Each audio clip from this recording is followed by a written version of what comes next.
Yesterday you said training camp, kind of like a mini one to describe this week. And today you used both ice surfaces. Was that maybe designed a little bit to replicate a camp where you have the one skate on the ice, you change, you come over here for a different kind of skate?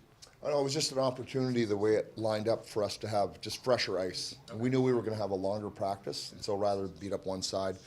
And I actually thought about that when I said that, training camp. And what it reminded me of, to be more specific, was the COVID camp we had. Remember the COVID season? We had like 3 days of training camp or 4 days of training, and then we just got playing again. So that was kind of the camp that it reminded me of. Very short, and then let's get going after 3 or 4 days. If you look at that, are you kind of looking at this week as like a full week of ramp up rather than maybe individual days? It's like, here's the 5-day plan to get the team ready for Saturday? Yeah, definitely. We're taking it out as a whole. Obviously, no Drew, no Kempe to start this week. But yeah, there's been a plan for how we're going to get to Saturday and make sure Saturday that we're peaking and not wearing everybody out in the meantime too. We kind of joked that watching practice, even when there's 2-3 guys not there, it seems like the group is a lot smaller. Does it feel like that on the ice, and how do you guys manage that? Yeah, it does. Ask the 5 gray forwards if it felt like that today. No, it does for sure. It's really at times we had to cut things maybe a little bit shorter than we typically would. But these were 2 hard practices. Today in particular was really a difficult practice. But, I mean, we designed it that way. But those guys, the 5 forwards really got a lot of work. Yeah. Some of those drills where you had Burr up there even kind of filling in. He's played a little forward in the past. Is that something you kind of knew about him, or is it more just a numbers game of getting that line an extra guy? Yeah, I mean, we wanted to give those guys a break in the second half of the practice, and he has played forward. We're fully aware of that. So, and we've talked about it at different times this year too. So, not that there's a plan for that right now, but and we thought, okay, if somebody does have to go up and join these guys, why don't we make it Burr, because he's done it. Jim, right now, points percentage firmly in a playoff spot. When you think about the characteristics that a playoff team needs, what comes to mind when you think of this group? I mean, I've liked the way we've played all season. I think there was a stretch where we had a tough time scoring. We lost some games.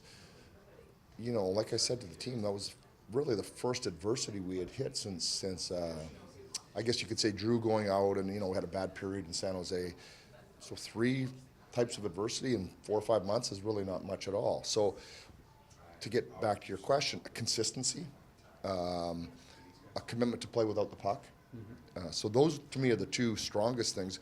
I mean, we're seeing it in the 4 Nations, which we love. I think I don't know if everybody expected, but I think you sit on your couch and you think, oh man, there's going to be chances galore. These are the most talented offensive players in the league. Right. And they're all in the frame of mind that they're playing for the crest right now, right? And so what happens? Nobody gets any chances, or there's very few. Because when you do that, you just check. You're so diligent about checking. And so, we're not to that level, but I'd like to think we've been pretty consistent about playing for each other, playing for the logo, and playing that style of hockey over a long NHL season. Just to steal a phrase that Darcy just used, he said, when the wins weren't there, the game didn't really look different. No, that's a good way to say it. Yeah, it looked different in that we had 0 a couple nights, or a 1, when we had created a decent amount of opportunities. So, I think the guys did a good job of just.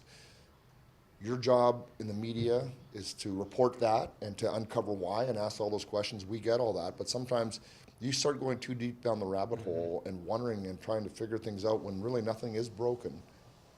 You can break it. And I think the guys did a really good job of just understanding that it was a certain stretch in the season and, just keep playing. And so to talk about the consistency, that's a big piece of it. Does that make it feel different than maybe we keep talking about that San Jose, that period in San Jose, that kind of seemed like a turning point, a moment for this team. Does that make it seem a little bit different where maybe something wasn't broken, something didn't need to be fixed? No, I think we had played up until that point, well at times. I just think we had been a little bit more inconsistent.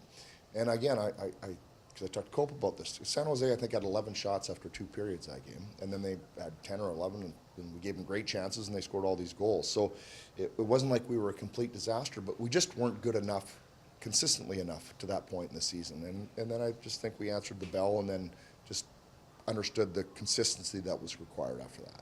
One unique element to practice this week is you don't have a goaltending coach for good Yeah. reason. Right. Do you have is he giving you instructions on the goalies, or are you working with maybe another voice to work Yeah, with those guys? I see the instructions, but I'm the wrong guy. I stay away from that. I mean, Bucks does a great job. He's got Derek Johnson now helping him out directly with that. I just continue to say hello to those guys and see how they're doing, and that's about all that they need from me.